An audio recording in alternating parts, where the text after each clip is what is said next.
Let me make sure my volume, everything is up good. I saw this tweet by Benny Thompson. We jump right into it. I want to discuss this tweet. Let me make sure everything's good on the YouTube side, though. Give me 1 second.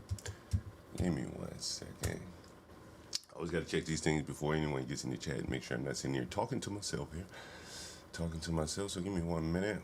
1 minute, give me 1 second while we do this. We'll do this right here. All right, let's see what we got here. Make sure I'm live and everything. Make sure everything's good to go. Was it Wednesday morning? Rent's due for somebody today. Wednesday morning, what's the time? Not 7:17 in the morning. Let me make sure I'm live in effect here. I am live in effect here. It's very good. Make sure everything. Let me put this tab in. YouTube always says you should monitor your own production. So I want to monitor was it Wednesday morning? Rent's due for somebody today. All right, let's get into this. Wednesday morning. All right, cool. Let's take a look at this tweet by Benny Thompson, because it kind of confused me, and I'm really wondering what do the whites think about this. So here's Benny Thompson. Benny Thompson is I think he's a Congress member, not a senator. Mississippi, one of the poorest states in the country, and here's a picture of Samuel Jackson from the Super Bowl, and so you see he's saying, "Thank you, Kendrick Lamar, for drawing attention to the influence of blacks in this country." And they are influential. I will give them that. They have a lot of influence, outside influence, I would say. But Benny Thompson did not specify what type of influence that blacks have in this country right now. Black America is America. It sounds like Stanley. That Black America used to be, and kind of an entity of his own within America, but now they seemingly want to meld with America. But it's just interesting. Like, if you really believe that you are America, why would you kneel for the flag? Were they a part of America when they were kneeling for the flag? What flag would they have stood for? What flag could we get the blacks to stand up for? And so he goes on to say, last night's performance emphasizes they not like us. Can someone please define they? I think I know who he's talking about when he says us. But the blacks have this mysterious game, this tricky game where they never ever mention white people in their opposition to they. Speaking in pronouns, why don't you just tell us who was the they? Say white people not like us? I think a lot of people would be very interested. It would be very happy to know that we're not alike. They've been saying that for quite a long time. As a matter of fact, and as we'll get to someone who's happy that the blacks are now saying that they're not like us. Let's make it loud and proud and say, you're not like us, cool.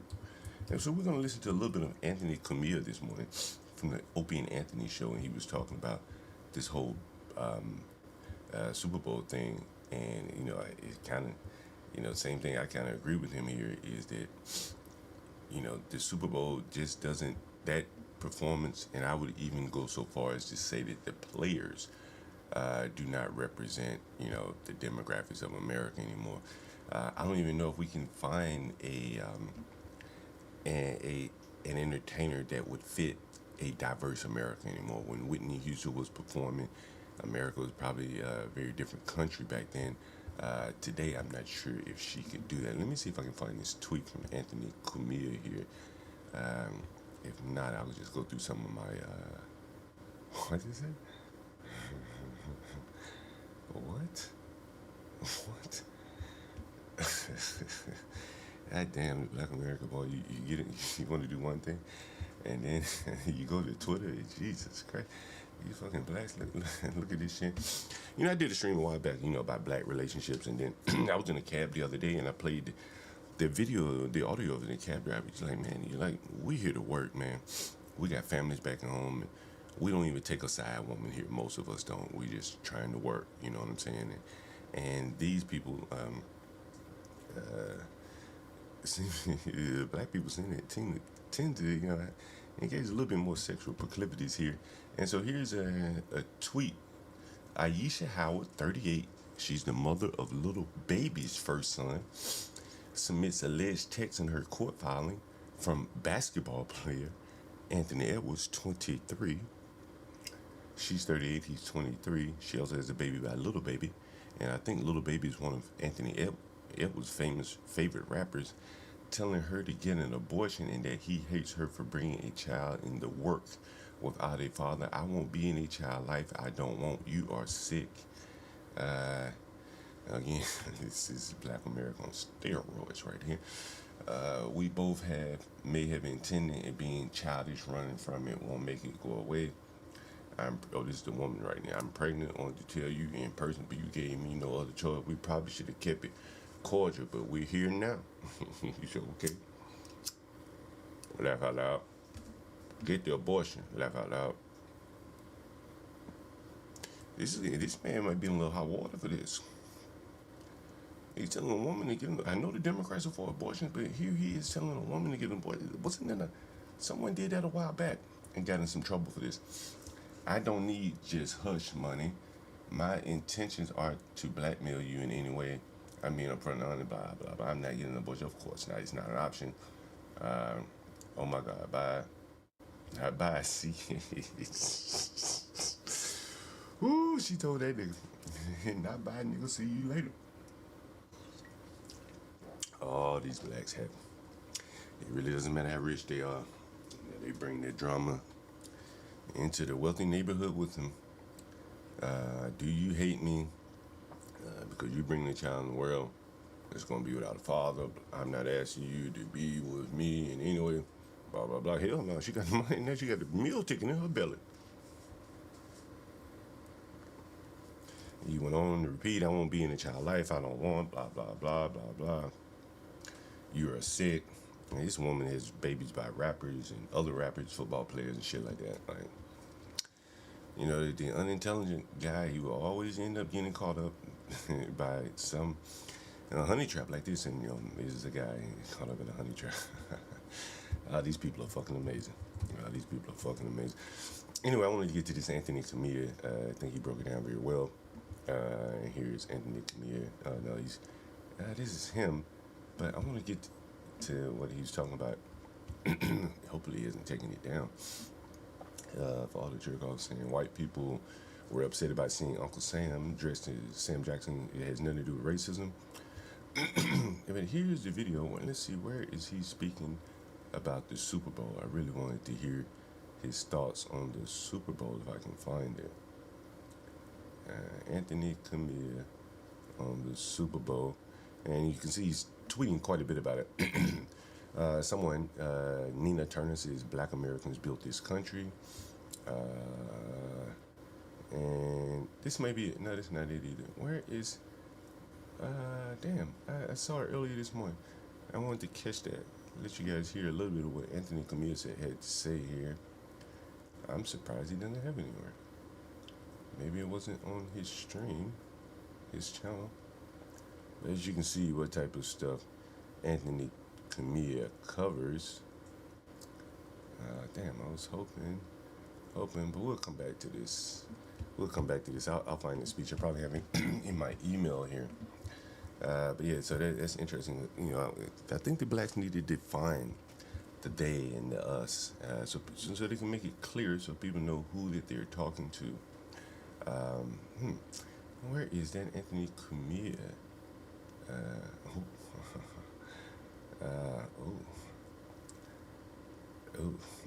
There's another good article. You know, I was watching DJ Academics last night. Speaking of Anthony Cumia, and he said something very similar, and I'll see if I can pull that up here. This and third, but I think it was too ghetto. It was too ghetto for NFL liking. They playing songs like niggas looking around like, is this shit released? What is this? Now, I've seen some people are pointing out, by the way. I don't know if y'all see. I get it. It's that Academics, DJ Academics. He has this hand on the pulse of the hip-hop community. He's pretty intelligent. Black History Month, this and third, but I think it was too ghetto. It was too ghetto for NFL liking. They playing songs like niggas looking around like, is this shit released? What is this? Yeah, now, I've seen some people pointing out, by the way. Some people don't say he's a Drake stan, but again, he is a fan of hip-hop. And, you know, these are pretty strong words from him saying, you know, it's a little too ghetto. A little too ghetto. And I kind of thought the same.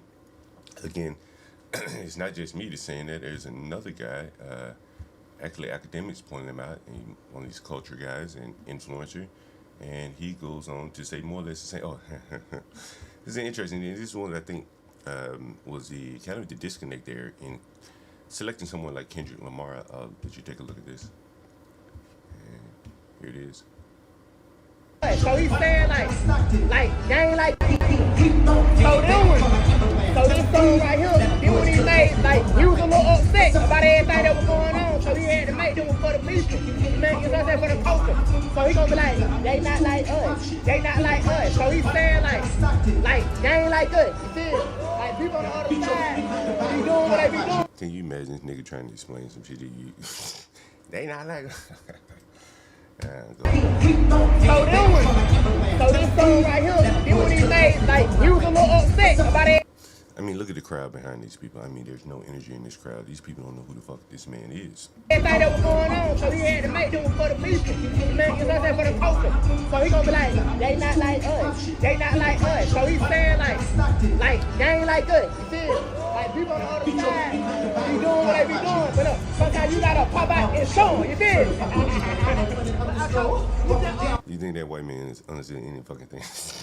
Go, all the other folks, go on there. Because I'm trying to bring you in. And do it right here.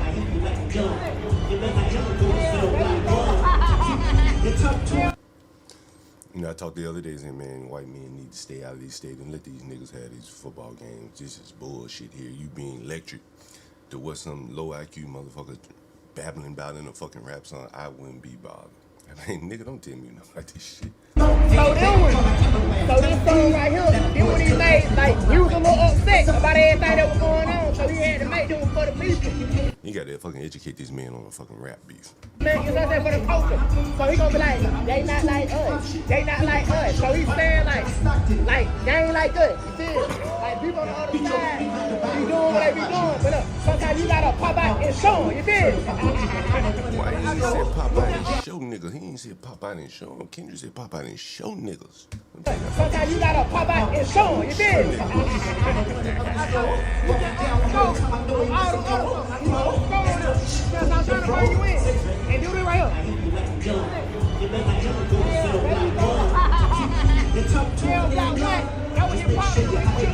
You're like the buck in the cook.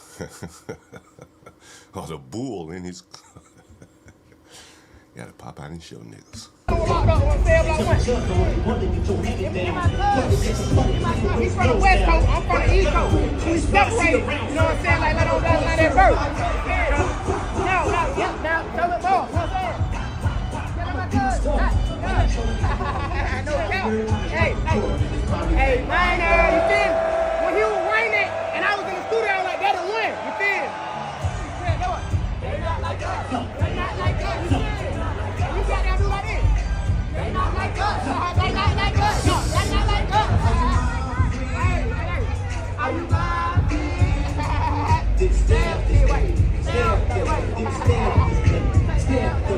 So this song right here, he when he made he was a little upset about everything that was going on. So he had to make them for the people.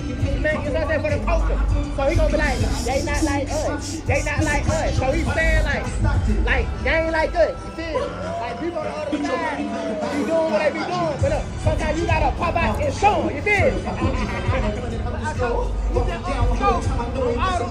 I mean, it's just fucking ridiculous bullshit. And then you got the mayor of Chicago. This is kind of old clip, but it just kind of shows you know, kind of the pep in the step thing. Head in that. Each till a pig every day black. When they got a lynch, head in that. Yeah, I don't know what the fuck that is, music. But you just kind of see, you know, it's just party time. It's partying bullshit. These people aren't very serious. But they have taken over the Super Bowl, and, you know, I think they're going to transition, and it's going to be very ghetto. As the guy said, you're going to have to learn these cultural references. What the hell the rappers are even talking about. Let's finish listening to what the hell he's saying. What does he say? Is he educating me? I think he's showing how to dance. He's showing how to dance.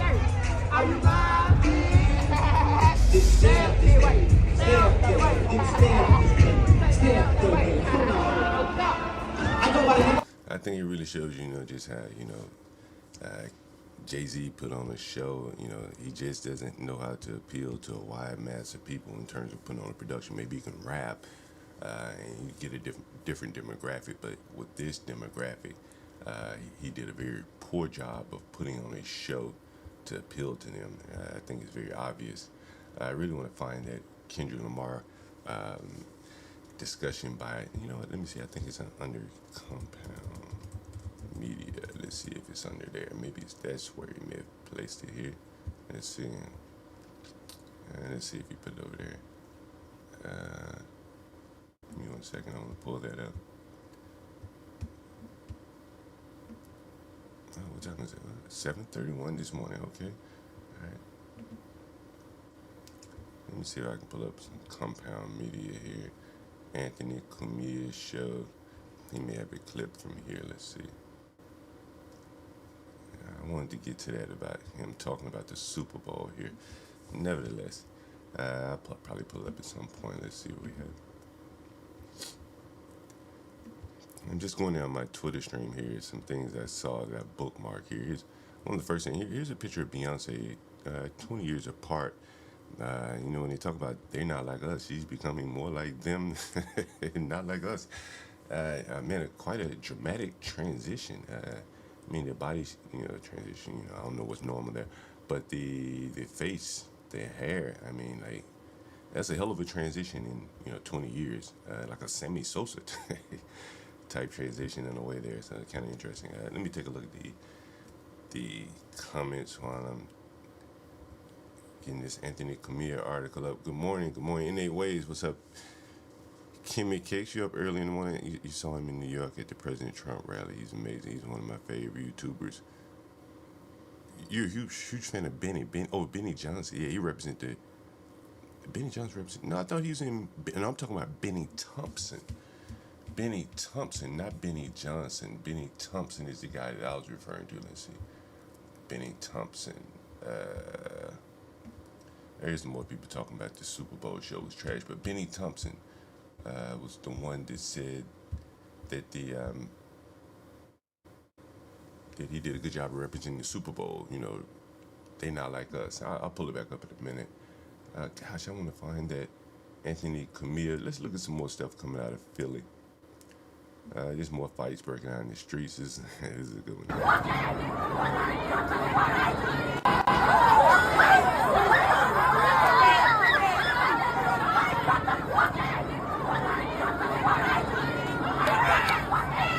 I would imagine if they live in Philadelphia, they're probably all Eagles fans.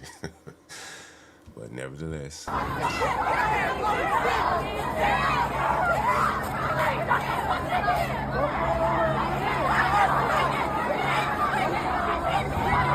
And I mean, this is after an Eagles win here. Yeah, that's kind of crazy. This is Anthony Camilla, something he tweeted. You know, he's kind of going on a rampage of ladies. You know, as they become much more strident about race and stuff like that. And you can see he's commenting about some of these things. Here's another tweet he put.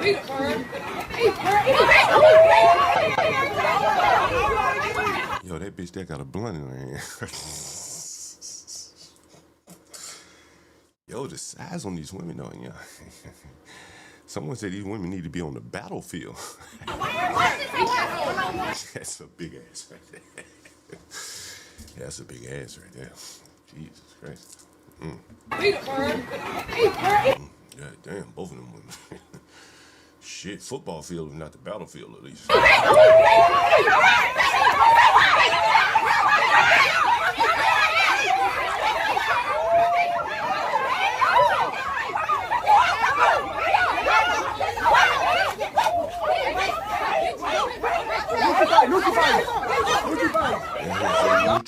It's a neutral fight.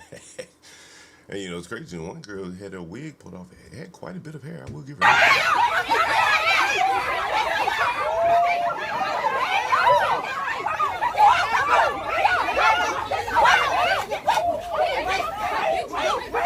See, that one had a good bit of hair. I will give it to her.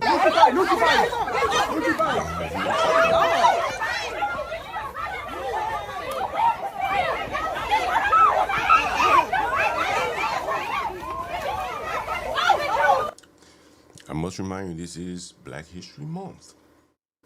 Don't you forget that shit. And, you know, just interesting enough, these are all women which brings me to what we're gonna cover next.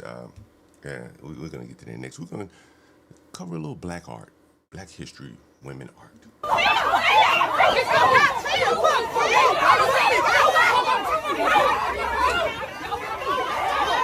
Kimmy K says, stop watching World Star. It seems like these people, wherever they go, they create World Star. I mean, this is Twitter. Shit, World Star was a website. I'm not on World Star. They just migrate to Twitter. They go from one neighborhood to the next.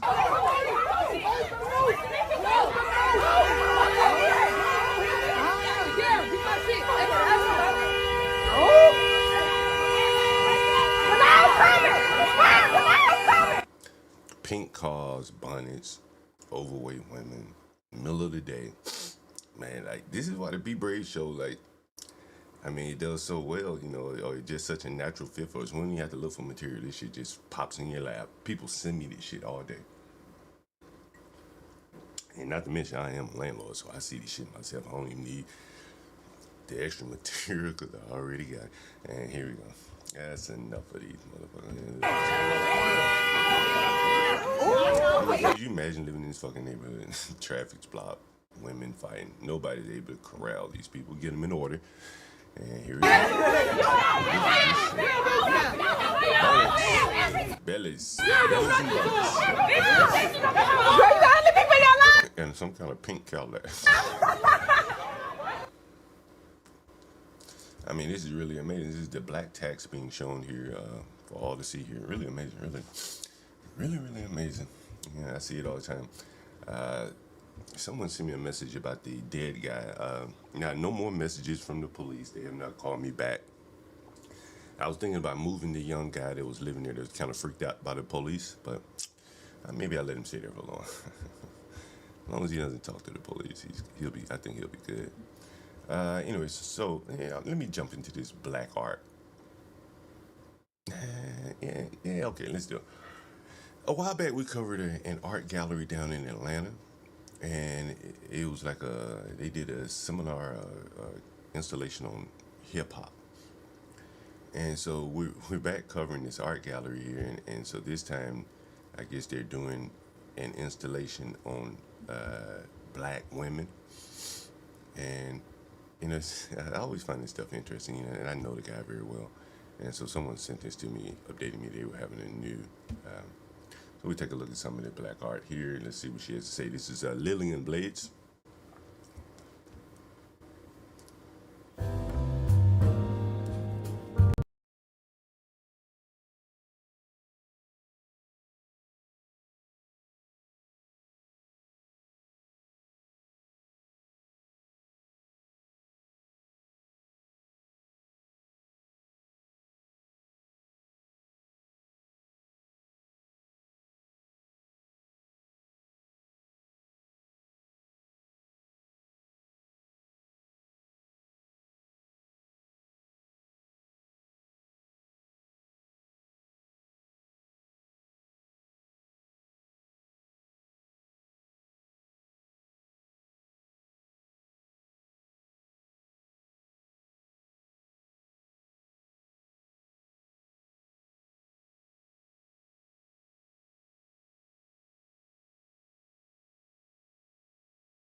And that's why I use the mirrors. The mirrors for me bring it to always. Well, anyway, that's one of the artists there, and we'll take a look at some of her art. Where is it? Tab Zucot, and her art is well, I guess it was about her mother. I don't read all this shit. Yeah, what did it say? Anyway, more of this black women art focus here, and it's you guys. Let me know what you think about this art. By the way, am I froze? Am I froze right now? Oh, let me transition here. I should not be frozen, right? I shouldn't be frozen. I think I had to unplug my camera for a second there. I don't know. Sometimes I have these problems with this road where I lose my audio. Matter of fact, are you hearing me right now? Just so I know you hear me right now. All right. Here's another mixed medium wood.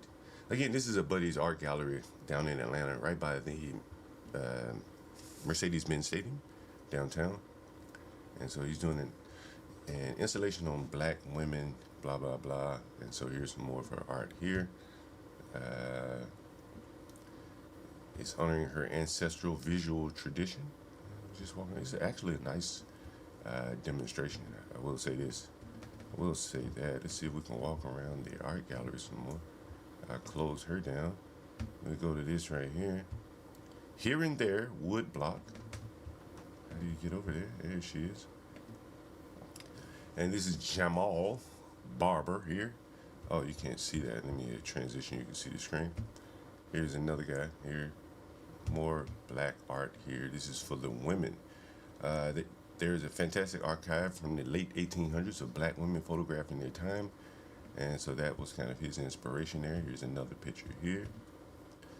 And we'll play a little bit of him. Black art here. Building these people. Him. And that's his art. That's Jamal Barber. And you guys, tell me what you think about this. Let's see how much it costs here. What do you think this piece of art costs? I'm guessing about $4,000 here. Yeah, $1,800 for a 24 by 12. Not a big piece, like a piece of tile, a big tile. 12 by 24 inches, that is. And again, just more art here. Let's take a look at some more. It's Black History Month, so I wanted to show you some black art here.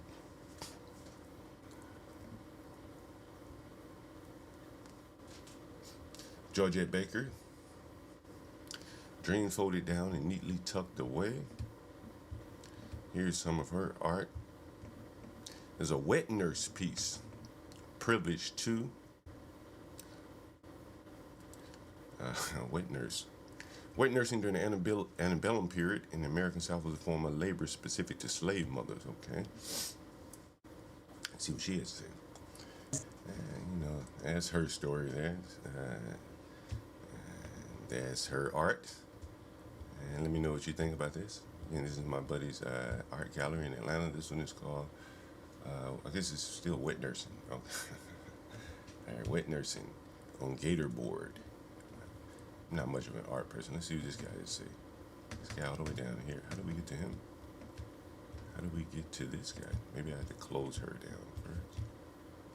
It's actually a pretty good website. I actually like this website a lot. It's a little too dynamic, but it works. And let's see what this guy has to say.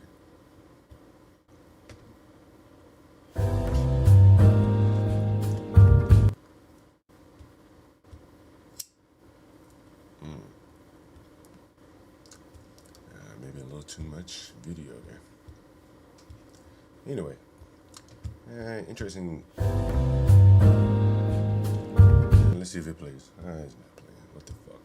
Either way, this is the guy's art gallery. It's Black History Month, and it's celebrating the strength, resilience, and love of black women. You can see it there. And there's a guy there. Listen to the message. Again, this is downtown Atlanta. The sisterhood is strong. I just showed you the sisterhood just a video ago. They were having a mutual fight here.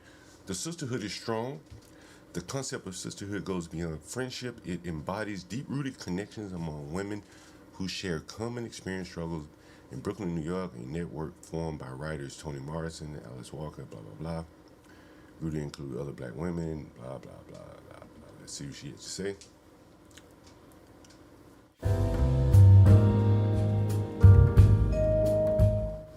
My name is Grace Kisa.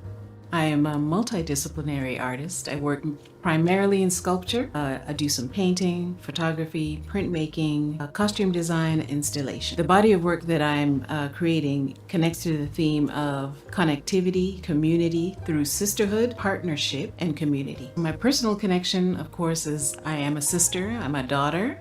I have mothered children in aid to mothers who weren't fully capable or needed help. I have a wonderful partner who I've been known since for about 30 years now. And then Is her partner a man or a woman?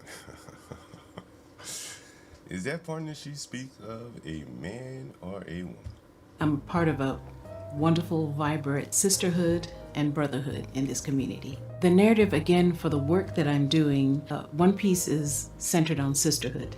So sisterhood, not just that you were born in, I have two sisters, the larger community where sisterhood, where it came of age among women of all ages. I used to braid hair when I was in art school. Hey, Kelvin, I see that message you put in the chat. You might be right. You might be on to something with that. You might be on to something with that. I kinda like that one. You know, let's move on from this fucking lady. I don't want to hear any more of this shit. But anyway, art gallery. If you're ever downtown Atlanta, Zuka Art Gallery, a buddy of mine, guy I've known for quite a long time. He owns the art gallery. Yesterday we talked about South Africa and Trump bringing the refugees in, and here's some news of Trump speaking here.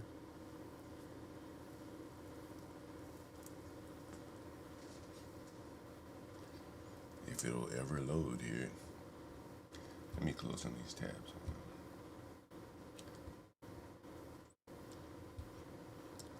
Oh no, shit! This is the Super Bowl. I thought I had the wrong one. All right, we play this. This is the black people responding to Kendrick Lamar.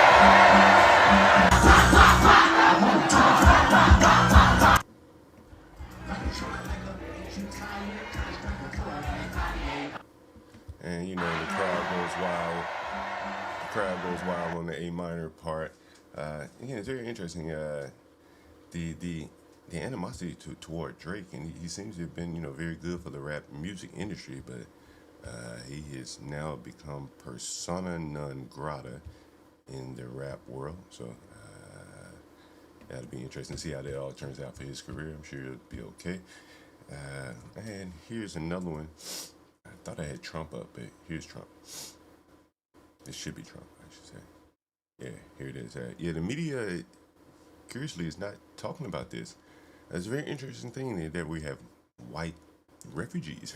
Trump has created white refugees running from black rule in South Africa. So let's take a look. You've said a lot about South Africa in the last 2 weeks. Yeah. It's hosting the G20 summit this year. Are you planning to attend this, or are you skipping it and telling your cabinet to not? Well, we'll see what happens, but the South African situation is very, very dangerous and very bad for a lot of people.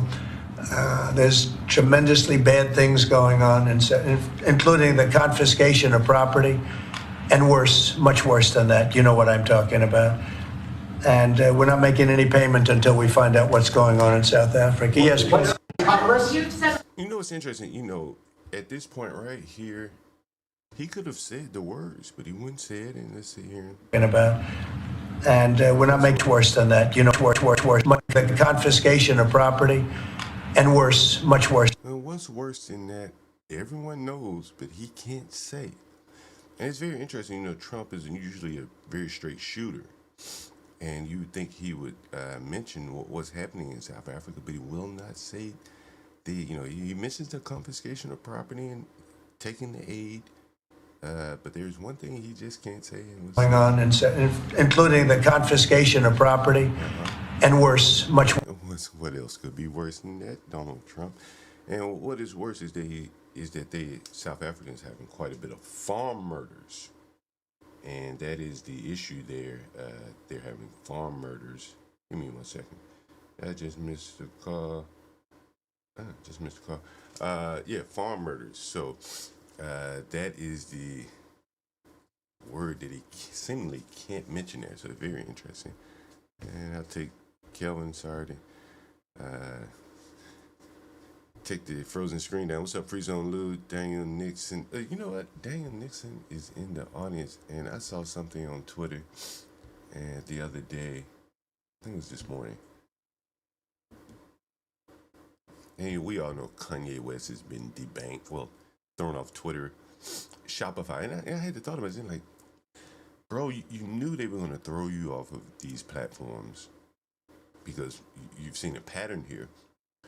And you would think that if he was going to come back and do the same thing, he would have had kind of a platform, you know, a Shopify or something like that to, you know, mitigate some of the damage from the words he's saying. But he's basically, again, persona non grata.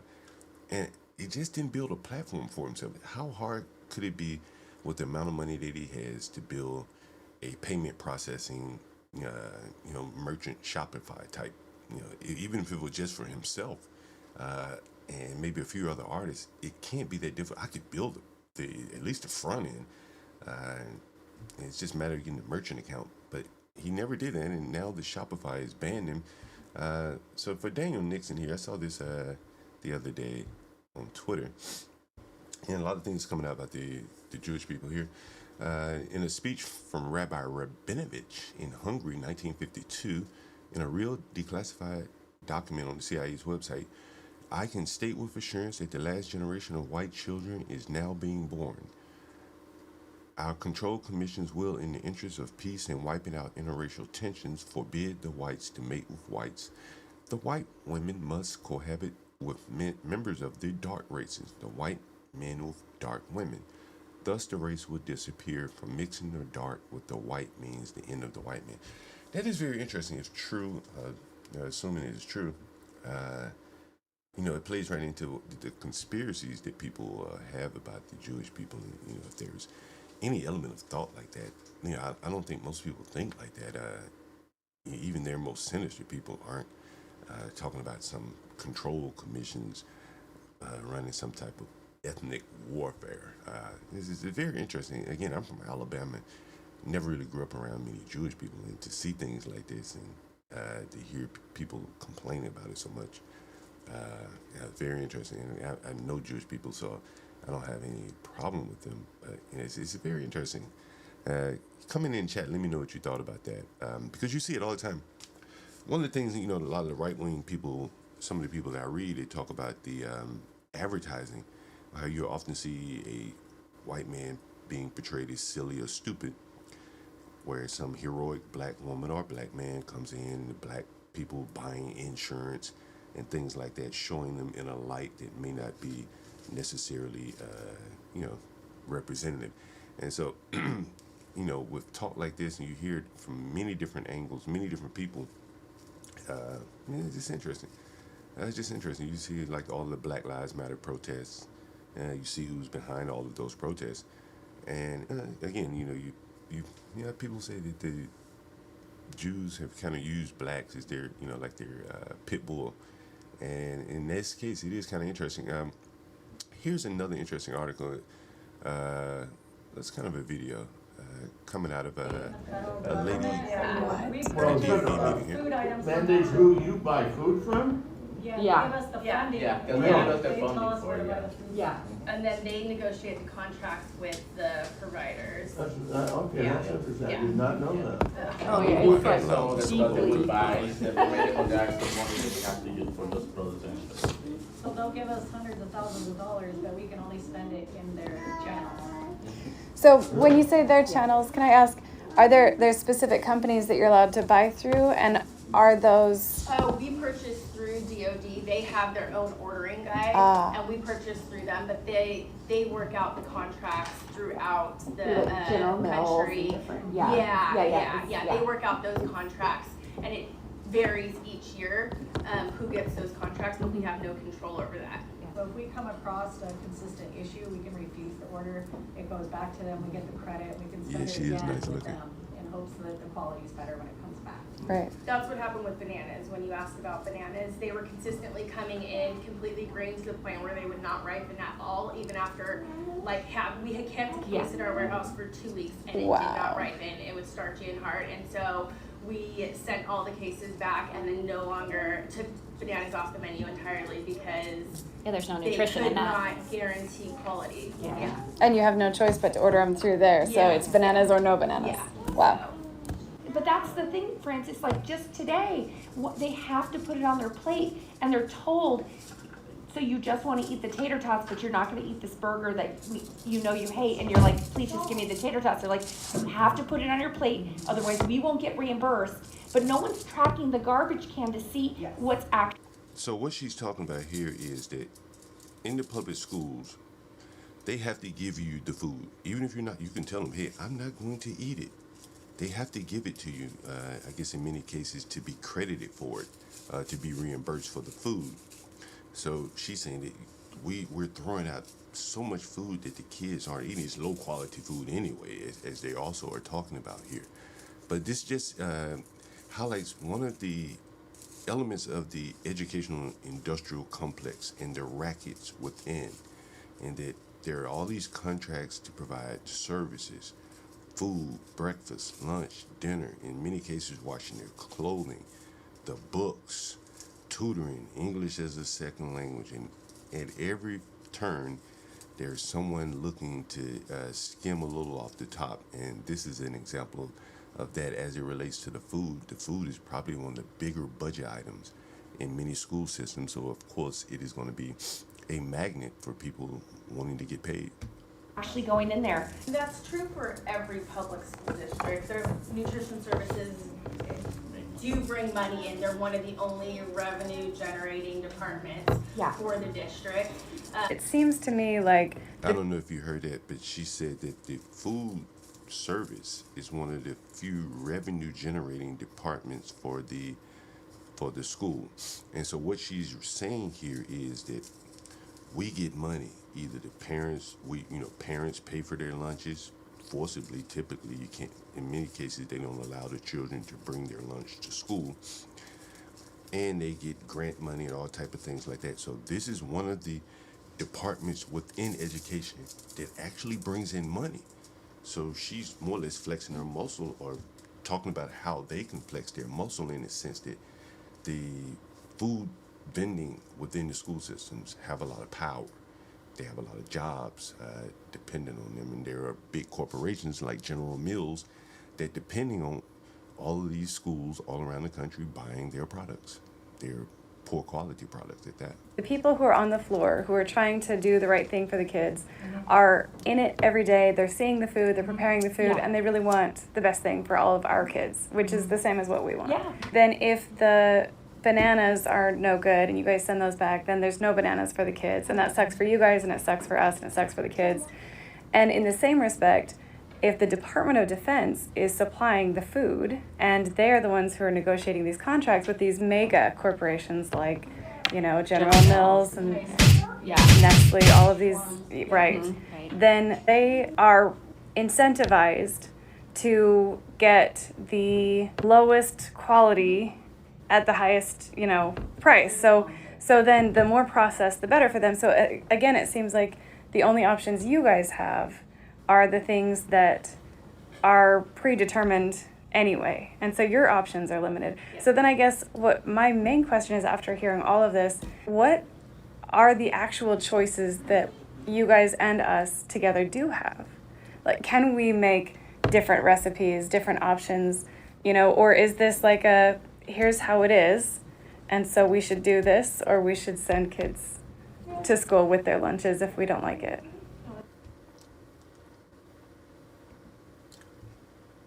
Anyway, so that was just an interesting article talking about it, kind of exposing like how how the sausage is made, I guess, and the amount of money at stake, and the children really are like a second thought there. That's why I suggest most people, if you have to send your children to public schools, send them with their own lunches. Otherwise, take them out of the public schools. I wanted to get some feedback, kind of on you guys, from you guys, on the layout of the what we have here on the OBS, and like if it's buffering or anything like that, I've tried to down the what is the FPS rate to get it a little bit more responsive there. So hopefully that's working out better. So Friday, Brave and I will be having our 4th show, and I guess I'll roll this preview into the show. Damn, I think I lost my audio. Did I lose my audio again? Jesus Christ. What in the fuck is going on? Do I need a new cord or something? Jesus Christ. What the fuck is going on? Hold on. Let me see if I lost my audio here. I thought DOD. Okay, I got my audio here. I don't know what's up with my Stream Lab. What's up with Stream Deck here? Anyway, so I had some new audio. What the fuck is my Stream Deck? What the fuck is going on with this Stream Deck here? Give me 1 second. So much shit plugged in over here. A Stream Deck and a Rode and a mic and what the fuck. Shout out to Universal, by the way, for the Stream Deck. Really appreciate that. So I plugged this Stream Deck in and maybe I can, let's see if that works. 1 second. Stream Deck work. I was gonna highlight I was gonna preview one of the new sound effects that we have for the show. You'll have to hear that later. Anyway, so some of the things we're going to talk about in the Be Brave and John show. We have a lot of material coming up, a lot of material. So let me get to one of the things we're going to cover in the video here. And here's let me get this up here. Oh yeah. All right, so one of the first things we probably lead off with this right here. Dream Nightclub in Chattanooga, man. Some amazing footage here. I'll let you take a look. The Dream right behind me here on Glass Street is a popular nightclub here in this portion of Chattanooga. However, within the past 3 months, it has seen 2 different shooting incidents. This morning, a hearing at the Chattanooga Beer Board concerned the very first incident, and the club's response to that shooting was at the center of debate. Very fortunate that we didn't have an incident of folks getting trampled or a stampede or something like that. This surveillance footage captured the moment shots rang out inside of the Dream. We can see dozens of patrons scrambling to get out of the club. Some, however, seemingly ignored the shooting. Shortly after this, you'll see some folks come back and ordering drinks and stuff like business as normal.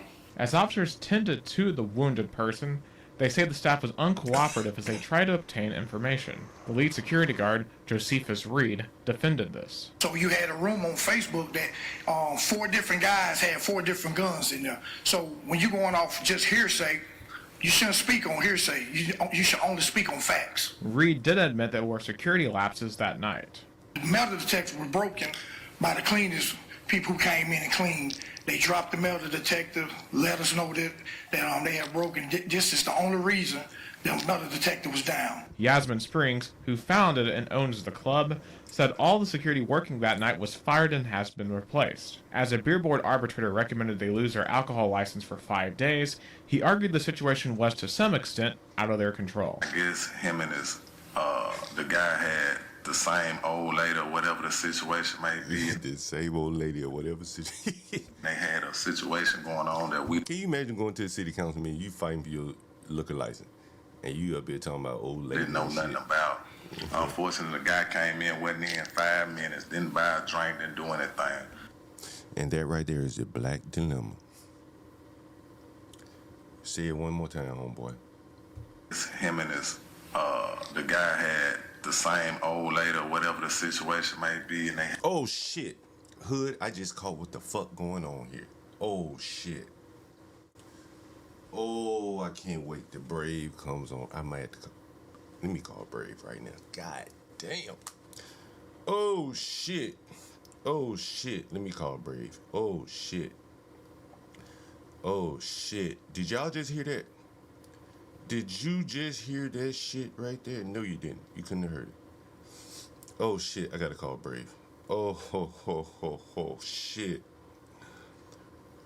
I heard this shit last night and you nigga be mumbling and shit. I didn't really catch what the fuck he said. But I think I got him now. I think I heard what the fuck he said. No, he didn't.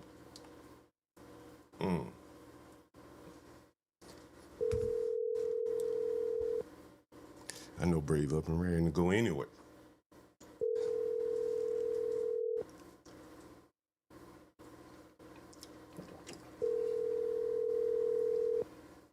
Goddamn, Brave ain't up yet. Hey, John. Goddamn, Brave, I'm doing a little preview of the show. And I ran up on a nigga story so crazy, it's unbelievable, Brave. Fucking believable. I'm watching your morning show right now. Okay, well, why don't you help me narrate this then, Brave? Who is it? You might not get it because he's speaking Negro parlance, so I'm gonna translate for you, okay? Right now, you remember the other day CT was on your channel. He was talking about opening up a shop where niggers can sit down and drink wine. Remember that? Yeah. Well, that not some funny ass shit, Brave. Well, I mean, Brave, you know, like Brave, a lot of black. Well, you know what? I like the thought at first, and then it dawned on me. Come on, man. And what did I say, Brave? What did I say, Brave? I said, Brave. Once you introduce alcohol and blacks don't drink that much, CT admitted that. Then you have to start giving them something to do, some dancing, right? Some music, yeah, right? And blacks more or less go out for social outings is mating. You may not have known that, Brave. When blacks go out, they're looking to mate. You understand? For at least that night. Well, well, I think all the races do that, John. But you're saying black just like put a little more emphasis on it. Blacks don't go out unless they're looking for some women. Period. You know, that's typically what they're going out for. Typically, like if they're going out to a nightclub, if there are no women in there, or there aren't enough women in there, they're getting the fuck on. They're not gonna have a good time with the guys just sitting around having beers. No, they're looking for women, right? And so I want you to now. This is a shooting at a nightclub in Chattanooga, right? So a nigga just walked in. Now listen to this, Brady. Let me see if I can rewind it back, Brady. God damn, this is shit. I had to call As a beer board arbitrator recommended they lose their alcohol license for 5 days, he argued the situation was to some extent out of their control. I guess him and the guy had the same old lady or whatever the situation may be, and they had a situation going on that we didn't know nothing about. Unfortunately, the guy came in, wasn't in 5 minutes, didn't buy a drink, didn't do anything. Went straight to the He went straight. Did you hear that, Brave? He went straight. You heard that, Brave? No, he went straight. Yeah, he went straight. He went straight. Right? What is that? God damn it, Brave. You've been talking about blacks all this time. You don't know what straight means? Come on, Brave. No. God damn. Do you know what an amber lamp is? An amber lamp? Yeah. No. That's how blacks say ambulance. Ambulance. Oh, yeah, ambulance. Oh, yeah, I know what an ambulance is. And so he just said the word scrape, like shrimp. Like some blacks say shrimp instead of shrimp. And so he just said the word scraped. Jesus. Wait a minute. So scraped is shrimp? No, shrimp is shrimp. Yeah. Straight is straight. So listen to the man again. The same old lady or whatever the situation may be. Has been replaced. As a beer board arbitrator recommended they lose their alcohol license for 5 days, he argued the situation was to some extent out of their control. Did you hear that, Brady? He said, look, man, ain't nothing we can do. This nigga was gonna come in here and shoot the bitch up. Ain't nothing we could do, Brady. It's him and the guy had the same old lady or whatever. Now, did you hear that? Did you understand that? You probably didn't understand. I had to break all this shit down for you, Brady. He said the guy had the same old lady. So basically, this was a shooting over a woman. Okay. And she was in the club with her man, her other man, right? So this is kind of the sexual proclivities that, blacks practice, and that, they're all fucking each other. You understand? And so in this case, he said, I'm going to shoot this motherfucking club up. The night was fired and has been replaced. As a beer board arbitrator recommended they lose their alcohol license for 5 days, he argued the situation was to some extent out of their control. I guess him and the guy had the same old lady or whatever the situation may be, and they had a situation going on that we didn't know nothing about. Unfortunately, the guy came in, wasn't in 5 minutes, didn't buy a drink, didn't do anything. Went straight to the guy with the girl. They get into an argument, and boom, they get into a fight. We asked for a comment after the hearing from representatives for the Dream. They declined to do so, knowing that they have a future hearing with the beer board to determine just how long they're going to lose their alcohol license. Reporting in Chattanooga, Nick Hill. Now, Brady, now I want to show you the actual shooting. This is what blacks experience when they go out and have a good time, Brady. This shit is unbelievable, Brady. Breaking at this hour, one person was shot outside of a nightclub on Glass. Brave, you ever been somewhere where anyone got shot? Like you at a restaurant or a club? Or no, hell no. Well, I want you to watch this. God damn it, I want you. Street. We have surveillance video from the shooting. Say what, Brave? Is this it? Am I up with your? Because I started early. You can just listen through the phone right here. Okay, gotcha. But you can watch it on the screen. But I'll get breaking news on the screen, right? Yeah, I got a black lady. Yeah, breaking news. It's 8/14/52. We want to warn you, it can be considered graphic to some. One of the owners for the Dream, Jamichael Smith, confirms their security guard shot a man who was firing shots into a crowd in their parking lot. This happened early. You ever been to a restaurant or establishment where the security had an AR-15, bro? No, no. Jesus Christ. I want you to look at this motherfucker shooting, bro. Good God Almighty. Look at this shit. Sunday morning, a man can be seen pulling up to the business. Look at all the niggas laying down, bro. Son of a bitch. Ooh, bro. Ooh, bro. I mean, like, this is a black party, Black History Month, Brave, at a place called Martin Luther King, The Dream. Running toward a group of people and firing shots. The security guard. Another nigga shooting this, so it's two people, at least two. And you imagine you out at a nightclub, you done took your lady or something, and a nigga come in shooting like this. Multiple shots at the shooter. We are working to learn that man's condition. Now, Smith says that the security guard did what he was supposed to do to ensure the safety of their customers. We sat down with Smith, and we have that story coming up for you. Brave, that's just so one of many, Brave. They can't go to the nightclub. Son of a bitch. Oh, Brave, you know, I wonder what the niggas would say about that. You know, if they would come up, they probably would have some kind of Brave. Oh, they make something up. They'd probably start with going back in history or something. First of all, I don't know what the hell else you gonna do. Yeah, Brave. Did you watch the halftime show, Brave? No, I seen about 1 minute of it, and that was it. That's all I could take. What do you think that halftime show was like a big fuck you to white people? We're taking over now. Yeah, when you put it like that, it dawned on me. But when I first seen it, I was kind of wondering, like you're even saying, John. I was wondering, when are white people going to get sick of this shit?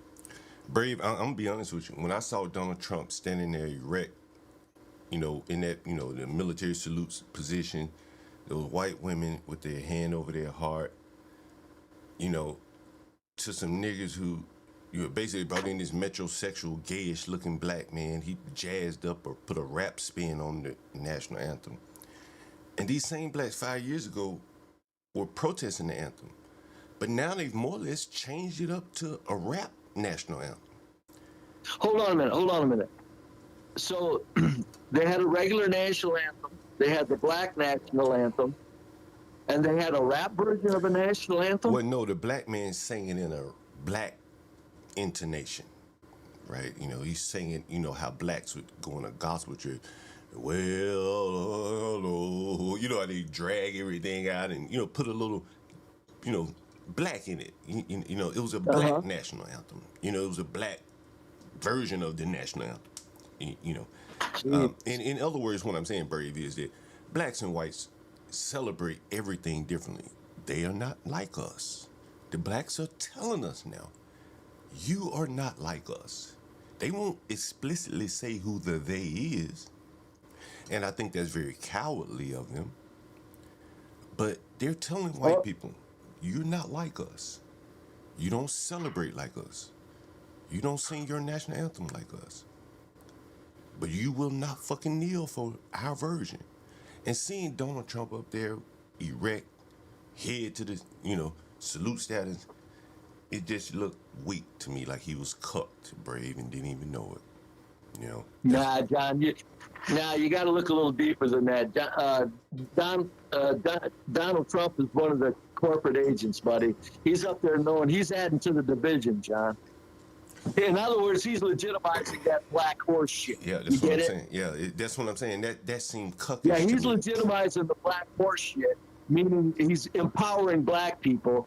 And that way, he gets to, that's part, I'm telling you, people don't get it. Donald Trump is a showman.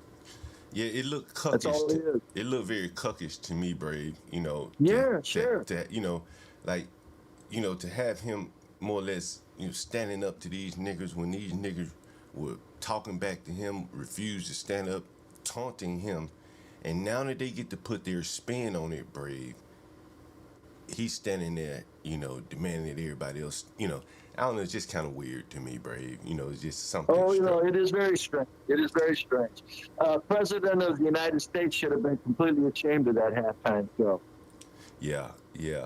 Brave, I don't know if you can see this screen. And hold on, I was standing in the kitchen. Yeah, no problem. But anyway, all right, go ahead. So on the screen, I have a tweet from someone, and I think this is kind of the sentiment with black people, is like a contradiction of sort. On the tweet, it says, "Yes, no white hoes. Thank God, they deserve to win." Now this is fly, and it's a kind of a photo melange of all the black players from the Super Bowl with their black wives, and for the black women, they see this as a win, and I guess it is a win. It's fair.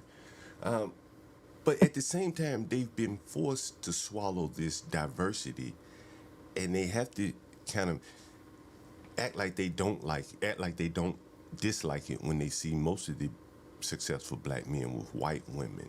And I think this is the true sentiment of a lot of the black women. They would love to see these black men black men with black women. And I think that, and I read a message earlier where a Jewish guy was saying that they're trying to force blacks and whites together. And I just think it's unnatural, Brave. I don't know, what do you think? No, I don't know.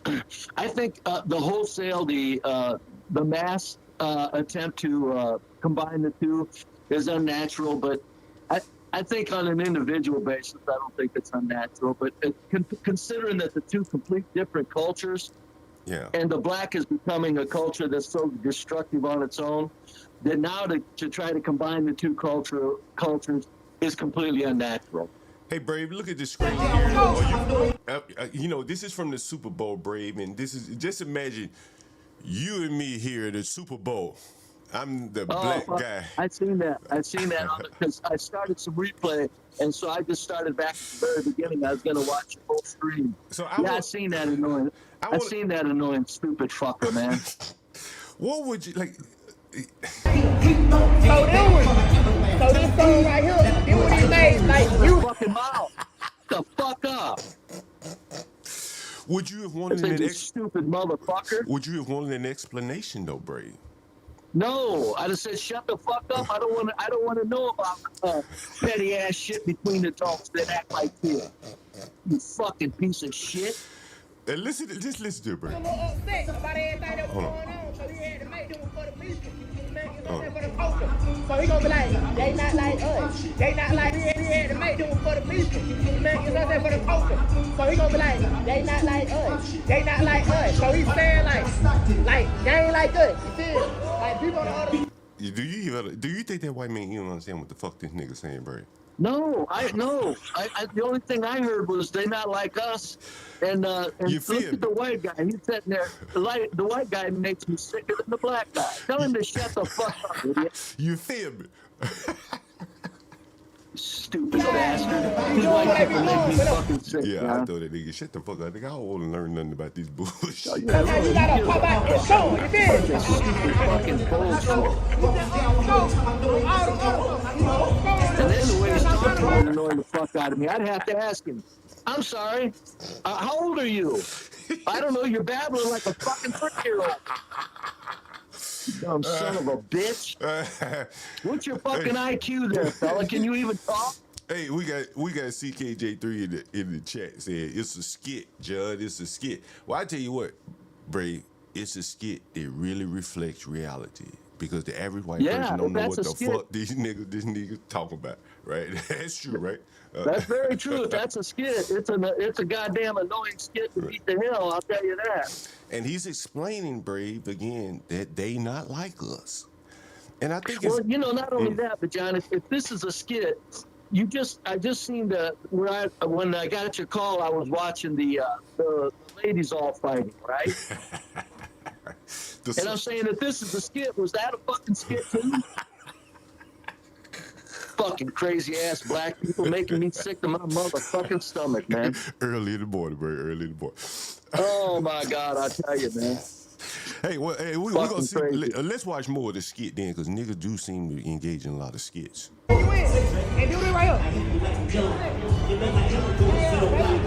See, this is why I think, why you know, Brave, I mentioned, I won't allow my children to even look at these niggas on TV. It's never been played in my house. Because, you see, he's trying to get this white man to engage in this nigga behavior. That white man could not encourage that nigga to engage in high culture, right? They can only bring you down. You know, people say you can only bring people down. And now he trying to get this nigga to cut a rug, dancing to this fucking mumble rap here. Like, it's just like any interaction, you know, somebody's gonna lose. You're gonna be brought down dealing with this.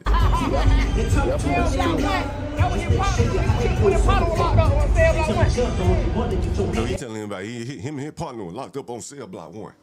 And the white man just got to sit there and grin and bear it. Like, yeah. And CKJ3 said it's a skit, but he's telling the reality behind the song, regardless.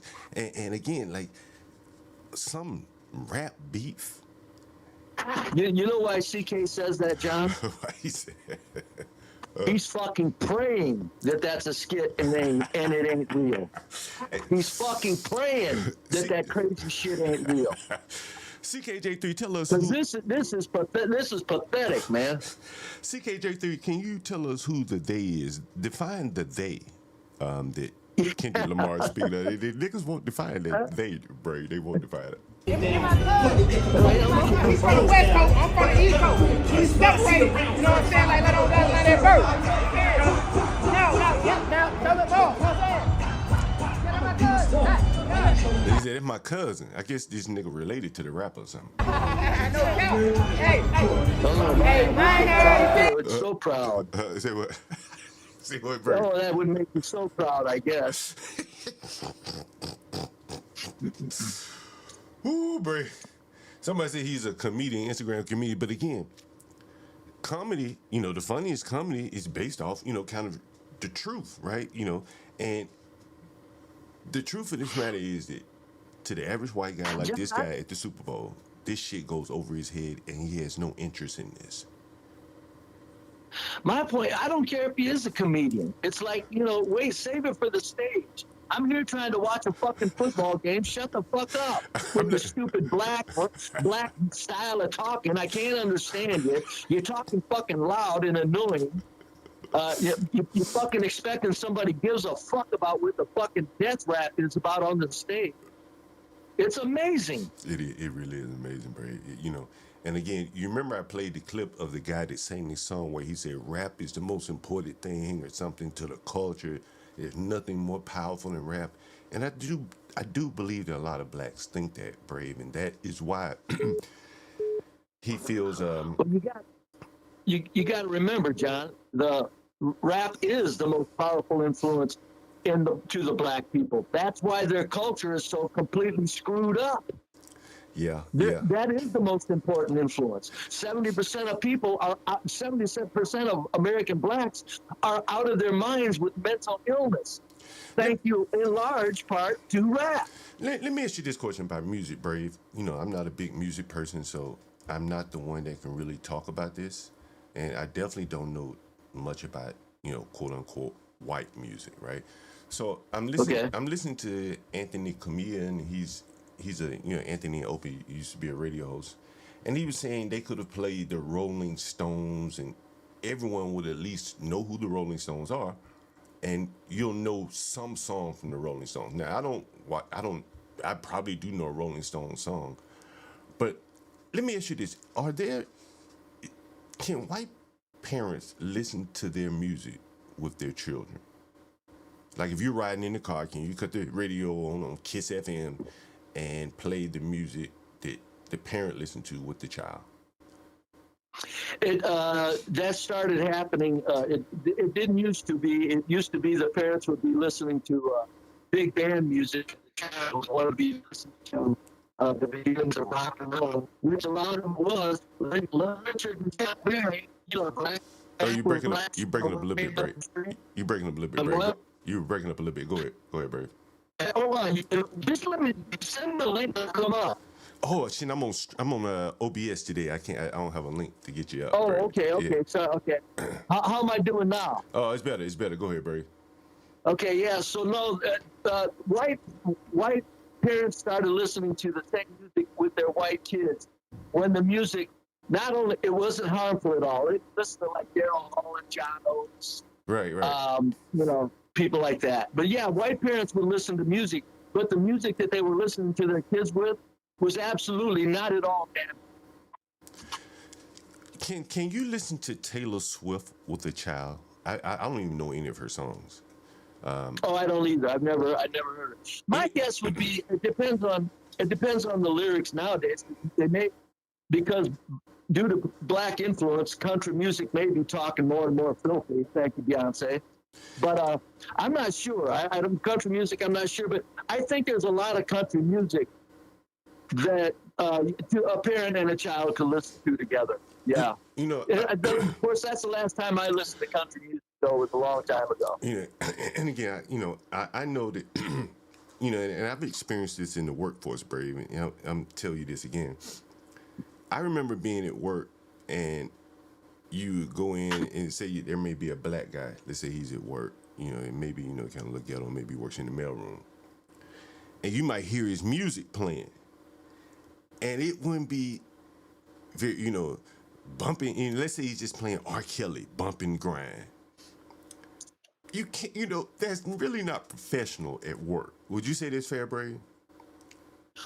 I would say that you have to be very, very considerate of the lyrics of the song at work. Yes. Do you know the song Bump and Grind? Do you know that song? No, I don't.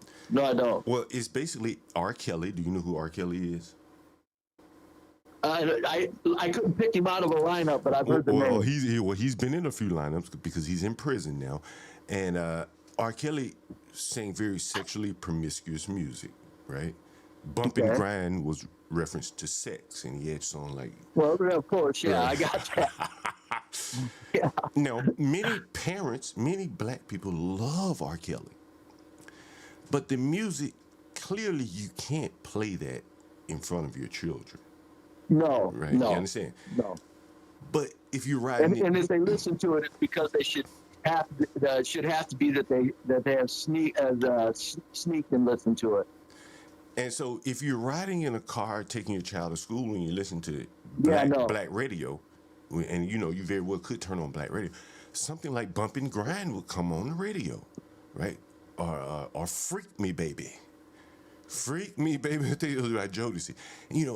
Pretty much all of the music. These has to be black channels you're talking about, right, black music channels. Right, that's what I'm saying. As blacks, okay. Let's say if you were a black person, you really can't.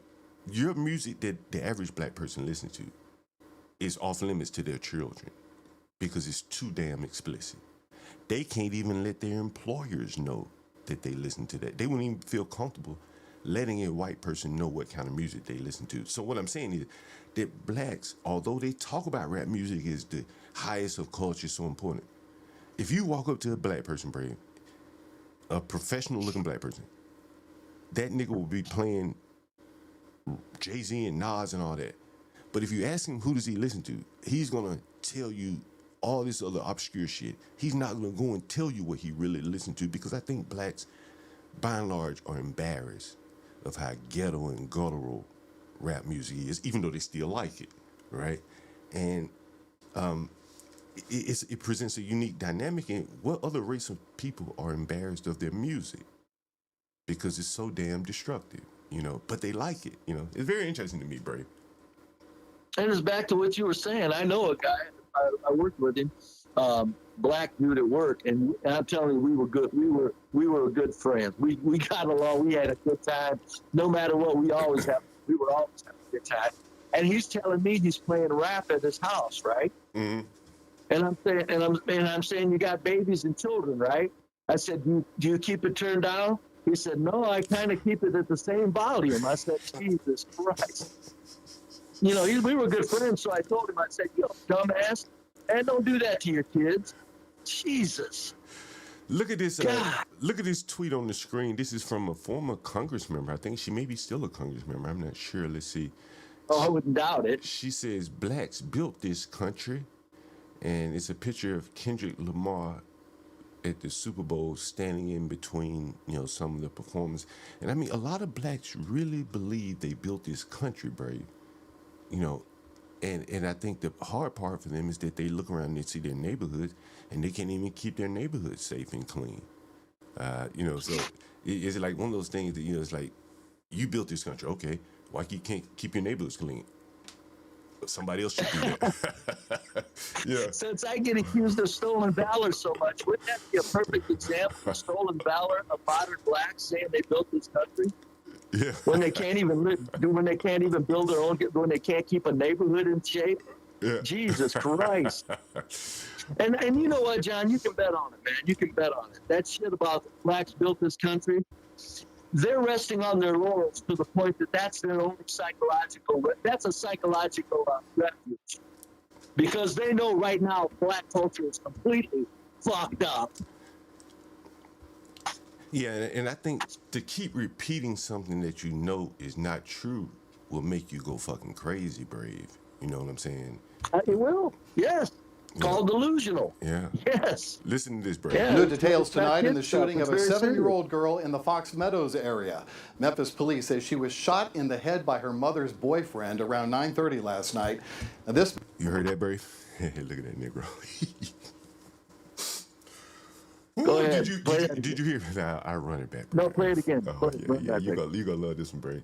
Now, we led off with a club shooting where a man came in arguing over his girlfriend and shot up the club, right? Now listen to this, Brave. Listen, Brave. Tonight in the shooting of a 7-year-old girl in the Fox Meadows area. Memphis police say she was shot in the head by her mother's boyfriend around 9:30 last night. And this man we're going to show you, 32-year-old Leo Benton, faces several charges, including attempted first-degree murder and aggravated child abuse. Our Stephen Pimpo is live from Fox Meadows tonight with the very latest. Stephen? Richard, that's right. According to the affidavit, Leo Benton was with his girlfriend and her daughter at a home just up the street last night when the mother says that he got up, grabbed his gun, smirked, laughed, and then shot the girl in the head. MPD officers responded to the scene last night. Did you hear that, Brave? Yeah, I heard it. You know, let me say this. Go ahead, Brave. You know, so much for whites only doing the fucking family killing, huh? Black folks, shit, we don't, this is crazy. I'll tell you what, an old white hillbilly that would shoot up his stepkid and then his wife, you know, we know that happens. But I don't know if the guy would have stood up and smirked before it. He probably would have at least put on airs of being upset. I don't know, man. It's just like, God damn, man. How crazy do you have to be to laugh before you shoot a 7-year-old? You know? God damn. Son of a bitch. And smirked after Bray. I mean, was road near Winchester, where they found the girl shot. Paramedics took that child to Lamar Children's Hospital in critical condition. The affidavit states the 32-year-old Benton was the boyfriend of the child's mother since 2017. We caught up a short while ago with Kenny Lee. He's the vice president of the nonprofit Ride of Tears, which supports families whose children are impacted by gun violence. Woo, Bray. Woo,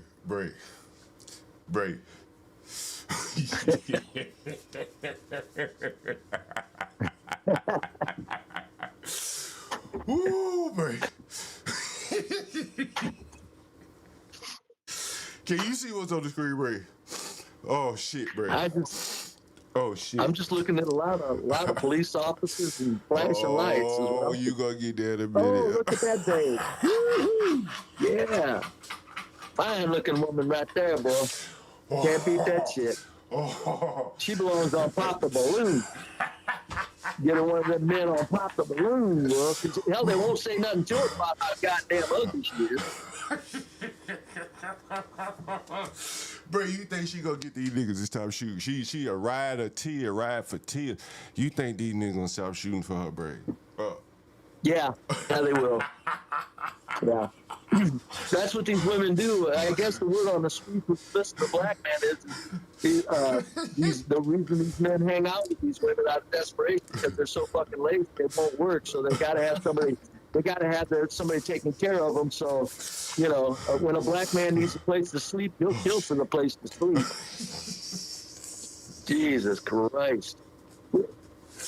Is she at least okay? Maybe I got it wrong. Is she talking about how horrible she was, or what? Say what, Bray? I'm sorry. Say what, Bray? Maybe I got it wrong. Is she at least talking about how horrible the shooting was, and what you think? Oh yeah, I think so, Bray. Oh my God, Bray. Oh my God, Bray. Oh my God. Oh shit, Bray. You know, John, I always say, John, and I'm serious when I say it. And we overlook it. A culture is only as viable as its women are pretty. Yeah. This explains the fucking black culture right here on the screen. I was hoping you get there, bro. I was just I led you to the water. I know you get there, bro. Like this. You know me, John. All you gotta do is point me in the right direction. I'm game. God damn it. Here we go, bro. Bro, hey man, you can't maintain order with women looking like this. You can't. No, you can't. There's no motivation. Anything, if there's only one thing in life that motivates a man. Only one. People like to think it's money. Nope, it's curves. Pretty curves. When that's what moves a man, the society makes sense. This is the black culture's problem right here. Too many of this. Way too much of it. Look at that thing, man. You know what? And I don't mean to be mean to her because she's got a horrible face. Why do you have to put on 150 pounds under it? Why can't you just stay slim if you're that damn homely? It's amazing. Fuck it. Eat the lid, bro. Eat the lid. Find out. Do they like? Oh, that's a good mug shot there. Whew, Bray. Oh, Bray. Kids, do they like being around kids? You know, just bringing somebody in your house just to say, I got a man. That motherfucker got hair. She got damn near a goatee. Bray. Yeah. Oh, no. That's ridiculous. That is absolutely, because if that man loved this lady and loved that family of that baby, that would have never happened. Oh, man. Oh, shit. Yikes. Now, we've been speaking to members of the community out here today, and while they are all stunned, none of them wish to appear on camera. A spokesperson for Lamar Children's Hospital said that as of July 21st, they've treated 105 children for gunshot. Bray, you heard it? Oh, hold it. What was that stat again? Let me write that down. Hold up. What was that? Let me write that one fucking down for Blackie. Come on, niggas. Come on, niggas. I wish you, Bray, when Friday, you niggas call in. Hold on, what was that stat, I'm John? coming to it, Bray. Here we go. 21st, they've treated 105 children for gunshot wounds. That's potentially on pace to break the all-time record set in 2021. Reporting live Okay, in and what location is this? I think this is Chattanooga, Tennessee. This is small town. Wait, One, this Memphis. It's Memphis. One fucking city? Yeah, that's in Memphis. I thought we were talking across the nation. God damn. Jesus Christ. That's in Memphis, Amazing. That's in Memphis, bro. You thought we talking all the way across the nation, huh? That's what you thought. Yeah, I thought we were talking nationwide. Oh, just Chattanooga. I'll be damned. Memphis. Brave, you know. Wonder if you went into, John, I wonder if you went into other big cities that, like, maybe it wouldn't be so bad. Yeah. In other big cities, there would only be like maybe 80 children No, it would be per less. gunshot wound. Where's Stanley from, Brave? You know where Stanley's from? Savannah. And you know, he loves to talk about his black neighborhood, the black neighborhood he grew up in. It's nice. You know, he loves to say that it's nice and ain't no problem. That's what he said. We've heard him say that, right, Brady? Black neighborhood, black. Yes, sir. Ooh, you ain't ready, Brady. You ain't ready. You ain't ready, Bray. This is some South African. This is some South African type shit right here.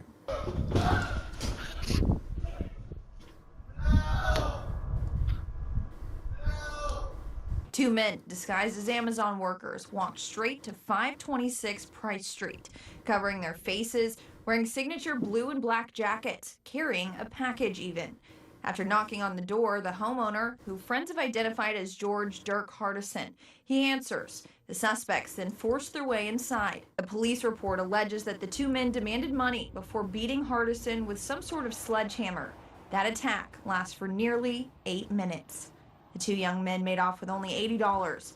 Footage also captured the two leaving with the same package they walked up with, and the homeowner screaming out for help.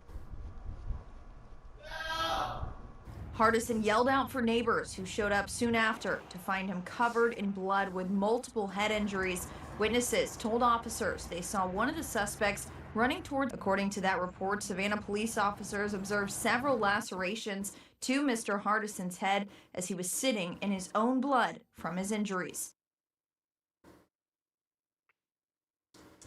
That was a 60-something-year-old man, Brave, attacked in his home by two young. For $80 motherfucking dollars.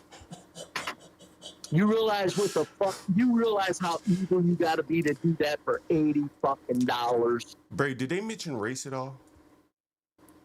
Oh hell no! I'm sure they did. Well, what about the people in the comments? And you'll see, Brave. Look at the comments. Let me see here. I'll read them for you if you're a little bit delayed. This is why I live in the boondocks on 10 acres. Niggers are emboldened by the court's lenient approach and the black justice warriors.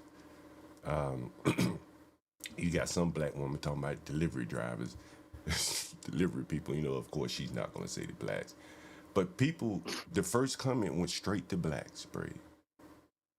You don't even have to say it anymore. The news doesn't. Hold it, what's funny? Something's real funny, John. What's that? Don't drop it. Yeah. I just read in the chat. Was that fat, ugly thing on the screen talking, was that a man or a woman? That was a woman. That was a woman, right? Yeah. Okay. You can't tell, so I don't know. Somebody said that. Jesus, go ahead, John. I'm sorry. Go ahead. But, you know, Two men the disguised news as can Amazon try to workers hide walked straight to the race, right?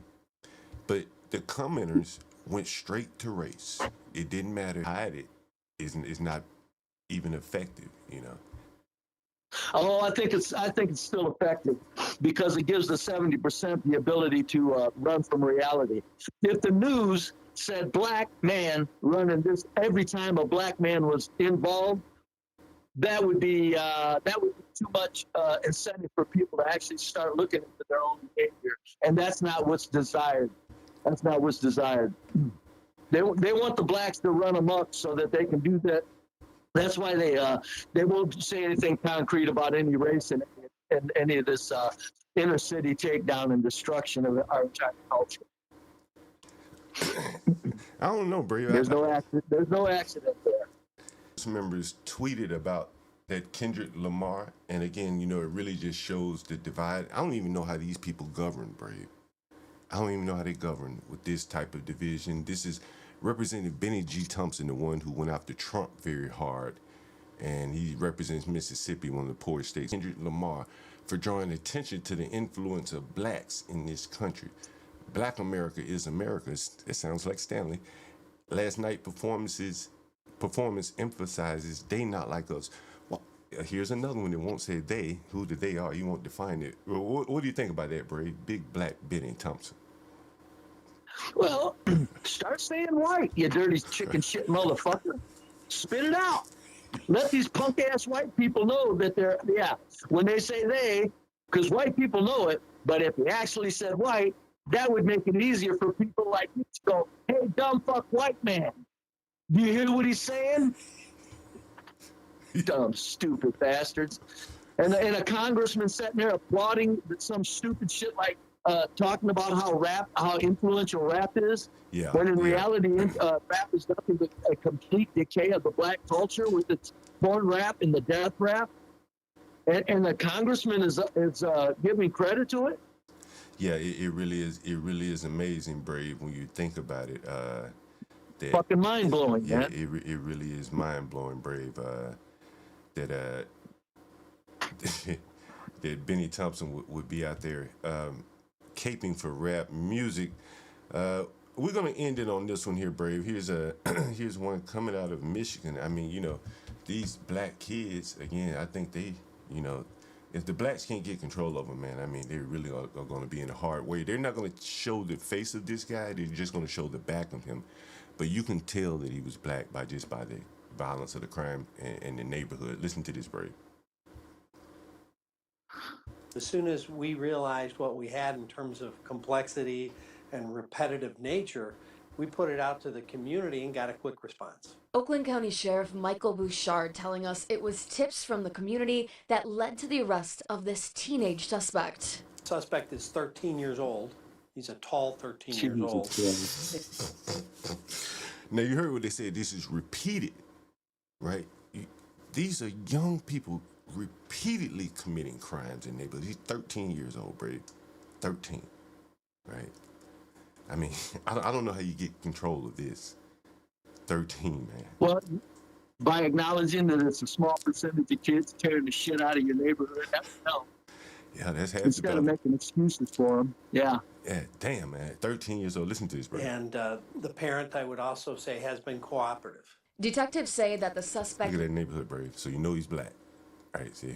They can't hide this part from me, the neighborhood. lives near the Pontiac homes that he targeted, looking for girls. The break-in started... 13, looking for girls. God damn.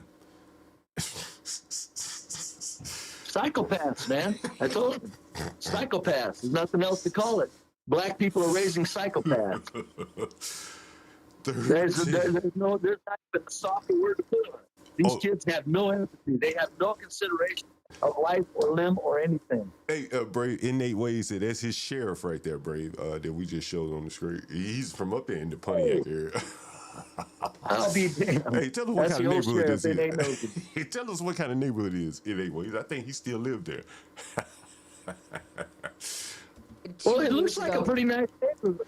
Oh, you're going to see it. You know, it does. This right here looks kind of nice, but I think you'll start to see some things here. Bouchard says some of them were never reported, and it was just... Well, but hold on, John. So this is someone never even reported. Go ahead.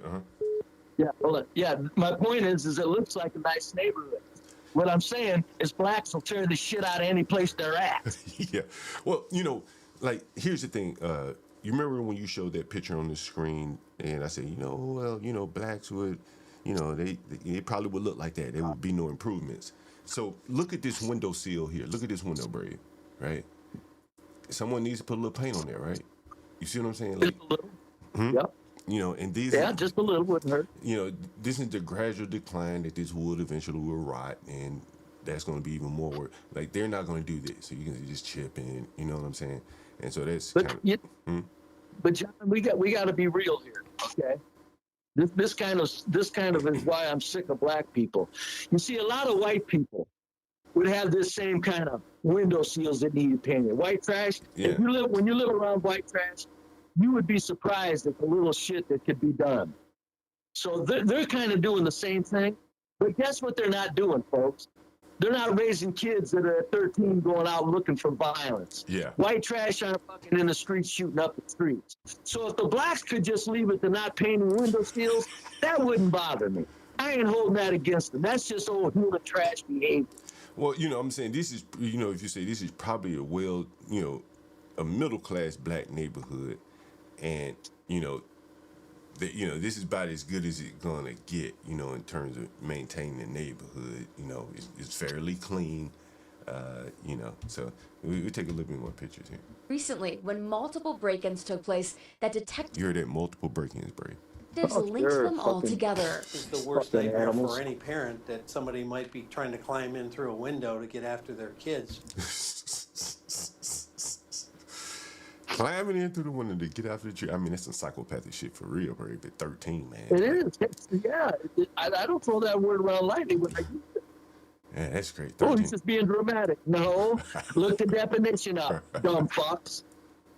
In all 11 of the break-ins, Bouchard says that the suspect broke in through an unlocked window. In at least 3, he used a knife to threaten the victim. 7 News Detroit spoke to the family of 3 of those victims. A 9-year-old girl in Detroit targeted on January 13th.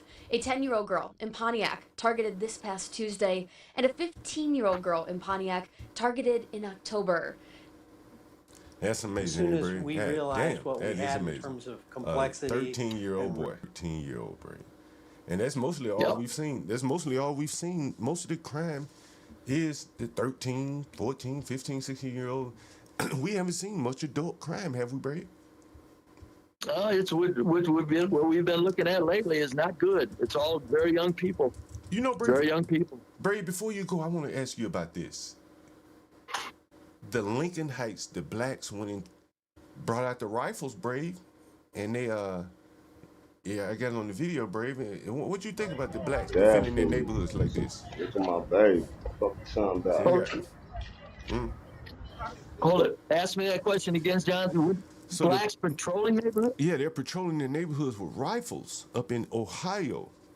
They said some Nazis were marching through. And so they brought out the rifles. Their worries were white people? Yeah, they said some white Nazis were coming through. Smart. Real fucking smart. Yeah, that's who's shooting up your fucking neighborhood, you idiots. These people are fucking amazing, man. Sit there and whip themselves into a frenzy, but do a fucking thing to them ever. And ignore the fucking 13 and 15-year-olds that are going around shooting and fucking killing their fucking other kids. Smooth, man. You can't beat that shit, folks. I want you to listen to it, Brave. Fucking sound about. Oh, I'm baby, man. Yeah, what these gonna fuck dick suck come? Fuck on. Alright, cool. Let the cars come. Just don't let them people come back no more. I ain't gonna even say Cincinnati, nigga. This Lincoln Heights. Yeah. Is that a female with a gun? Yeah. Notice how when whites go out and take care of business, at least when they come to the house, because they're not manly. Right, cool. Yeah. Why you think the women out there, Brave? Look at that. Because they're fucking manly. No, they're strong as fucking men. Fucking for 250 fucking pounds, ready to fight. Hell, that's what I'm saying. Any culture is only as viable as its women are pretty. Thank you, black women. Great job. That is interesting. They got the women out there, Brave. Hell yeah. That's crazy. Ain't no goddamn white women would be out there if the white men had to go out and take care of business. So what does that say to you that they have black women out there, Brave? Oh, it means that black men are out of their fucking minds with confusion. They don't know what's going on. They just let the cars come. Don't let them people and they're come like back a no fucking more. gun firing in any direction. It don't matter. No sense, no rhyme. With I ain't women gonna say leading them. Cincinnati, nigga. This that Lincoln makes a lot Heights. of fucking sense. And so, Brave, I think again the irony is that again, they could be doing this to control the crime and violence in their neighborhood. That's true too. But if they believe that checkpoints okay, then here are more pictures of them. Brave, look at them. Point, and you will be stopped and roll your fuck at that point. They is not playing. Straps, and they are. You can hear this is a woman talking. Ready. Checkpoint, and you will be stopped and roll your fucking window down. Roll your fucking window. All right, bye bye. See y'all at that point. They is not playing. Straps, and they are ready. Checkpoint, and you will be stopped and roll your fucking window down. You think a man would step up and push her aside and say, "Please, my dear, let us take care of this." Let us take care of it. So that people will take us serious rather than laugh at us. Yeah. That is. It's interesting that they always. Are they talking about patrolling for crime and that, or what? No, they're saying keep these white racists that wanted to come. Yeah, that's what I thought it was about. Yeah, that's their worst problem. Motherfuck, man. And you tell me 70% of black people in this country aren't fucking dead out of their fucking minds? Jesus Christ. White culture better learn one thing. John, like you say, we better separate from these people fast and better do it real fast. If we don't, it's over. Because they'll just fucking bring us down.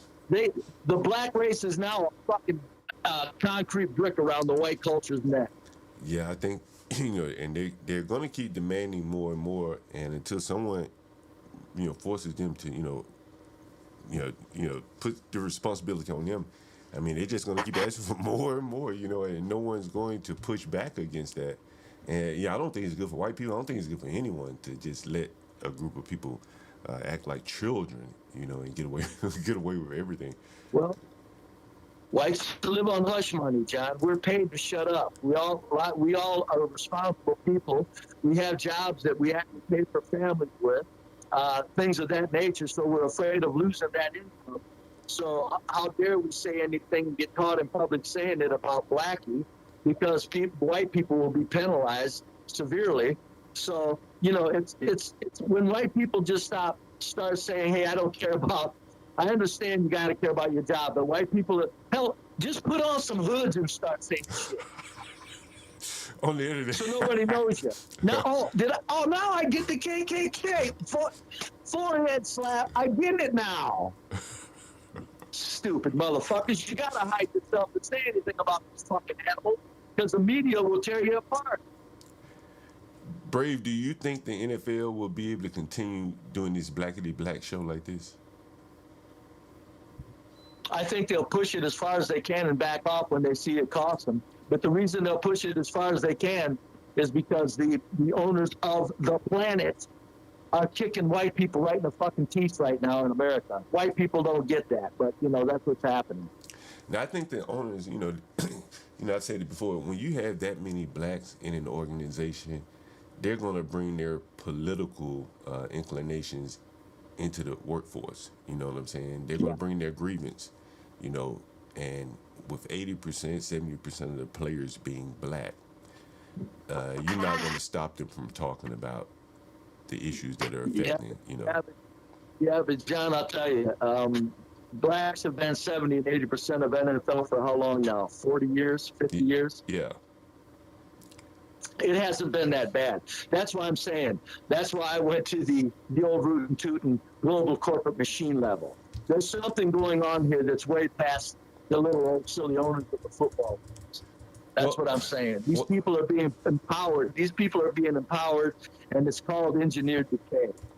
Well, I think what's going on is that the NFL is being sacrificed. In my sense, I read just recently. Hell yeah! I read just recently that LeBron James said he would not even allow his children to play football up until they're adults, and so I think it was LeBron James. I'm pretty sure it was LeBron James, and I think only the lowest of the low class will be playing football before it's over. And so in that sense, they're more or less sacrificing it, and just letting the blacks run wild. I don't think there's anything they can do about it now. The players are going to be black. That's who's allowing their children to play. Yeah, I know, but the players have always been black for a long time. It hasn't been a problem. So it's not that the black players are the problem, John. It's just the momentum of what is being done to It's engineered into it. And then what's happening is you got these black idiot psychopaths that somebody opens the gate for them to act like idiots, and they're thanking them, and they're going to act like idiots. Prior to this, the gate was closed. That was a boundary set. And the blacks they're not passionate enough about the nonsense they're complaining about to actually break the gate down. But if the gate's opened up, they'll play. That's what's going on. Yeah, I just think that the concentration of very low class, poor behavior, like the criminal class of blacks, will be primarily the ones playing football. And there won't be any counterbalance like a Troy Aikman, Tom Brady. And I think those guys, are able to kind of lead, those kind of people. It takes a very exceptional person to lead all these ghetto players on the team. And, as the white kids stop that's playing. true, John. In days of old, a lot of your black players, because they were a majority, they were from at least not, upper middle class families. They were from like Southern that actually tried to give them a life. Yeah. And now you're right. Yeah, now you're getting people that are just raised like psychopaths, and they're coming into NFL. So good luck. You're right. You're right. So I think that's going to be interesting there, Brave. The NBA can go to Europe and find players. The NFL can't really do that, and so it's going to be interesting to see how that plays out. But yeah, Brave, it is always great talking to you here, Brave. All righty. We got 33 people in the audience. We was up to about 42 people at one point, Brave. You bring the people in, Brave. hey guys, we have a good time together. Make sure you hit the like button, hit the subscribe button, and check out BeBrave. You going live today, Brave? Oh yes, at noon. What time you going? Noon. Check out BeBrave and Think. And then we'll be doing it Friday, right? Friday about 10 o'clock Friday? For sure. All right, Brave. I had the stories all keyed up for us. Great. Oh, wait a minute. Before you go, Brave, did you hear about the dead body that I found the other day? Oh, John, I just dawned on me this morning you were talking to dead body because I was listening through it through. I thought it was just a fella that had his foot amputated. Yeah, it was amputated. And then he and that's the fellow that died?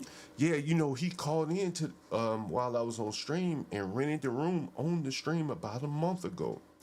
And he said, just thankful to be alive, things like that, other little stuff. And I walked in and boom, he was done, bro. Like done, and yeah, man. Oh man, 35, 36 years old, bro. Was that the guy that was that? Because when you had him on the phone, that was the guy that you and him were talking about, like how he still appreciates life and that.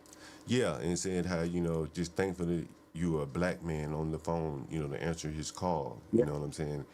And when walking there and seeing him dead, and honestly, Brady, I knew he was gonna die in my house. When I saw that foot, that bandage, so poorly wrapped and poorly taken care of, I knew he wouldn't be long for this world, Brave. You know what I'm saying? And sure, like you said, sepsis. Yeah, sepsis will jump you in a minute, man. When it's that bad. Oh, is my audio? You don't think he had any proper health care? Or what was he doing? Well, he said he had moved to D.C., but he had so many illnesses. He had been in the hospital for 2 months. From having his foot amputated. Yeah. He probably wasn't, it just, when I saw him once or twice in the house, he was just passed out asleep. So there wasn't much life left in him. You know what I'm saying? Yeah. It's a sad story. Very sad story there. Yeah. Yeah, and that's what you were talking. The police were asking you about it, and you said no, thank you, ain't none of your business about anything. Yeah. I probably said more than I should have, but I knew I ain't have anything to do with it. But partly was, is I'm here on the stream or whatever. But this is the audio of me walking in. Listen, yo. Well, what's strange is this, John. Why isn't it obvious that he just passed away in his sleep or something? No, it's not. Did it look like a murder scene? Man, nah. Well, they said he had some contusions on his face or something like that. But Brave, man, Brave. In these communities like this, someone know, and you know, damn, what's today's date? The 12th. I don't know how long he had been dead, but it's the first of the month. Everyone knew he had a disability check. He got some money. It's at least about $9,000 in his $8,000 to $1,000 in his account. I bet you someone has used that money. I guarantee you, Brave, that someone has gone through his bank account, and that's probably what the police are looking for. And if someone has used his bank account after he was, dead, then that would maybe tip them off that something sinister may have occurred. But those type of things do happen, man. You know what I'm saying? That, the people that made, someone in the house, the guy upstairs said he was doing drugs. Maybe he was. Maybe he had some, well, what did he take? Fentanyl or whatever for pain, right? And if he has that, and if someone knows he has it, someone will come get it. I guarantee you that. And, again, first of the month, he's got money and probably pills. Somebody probably went in there and got that shit if he was allowing any visitors, And so they very well could have killed him. It very well could have been a murder. I don't know. Oh, yeah. Nobody heard anything, so it happened quick. Yeah, you know what I mean? And so anyway, that was that. That was an interesting case there. Anyway, Brave, let me get out of here, Brave. I got a couple things to do. I got to go back over to that place and get back to work here, Brave. Talk to you later, buddy. All right. It was great talking to you, Brave. All right. See you, John. All right. And everyone, thank you for joining. We have 31 people in the audience. It's what time is it? 9:08 East Coast, and it is snowy outside. We had about 6 inches of snow yesterday. I'll look through the chat before I get out of here. Somebody said he died on the stairway. The hood heaven. Yeah, at least he was happy there. Any other questions? I just noticed that. Awesome. Oh, you just noticed that. And Diana Ross is right to the. I guess that is to the left of her. Yeah. Nina Simone, Diana Ross. And we got ODB up here and Marion Barry to my left right there.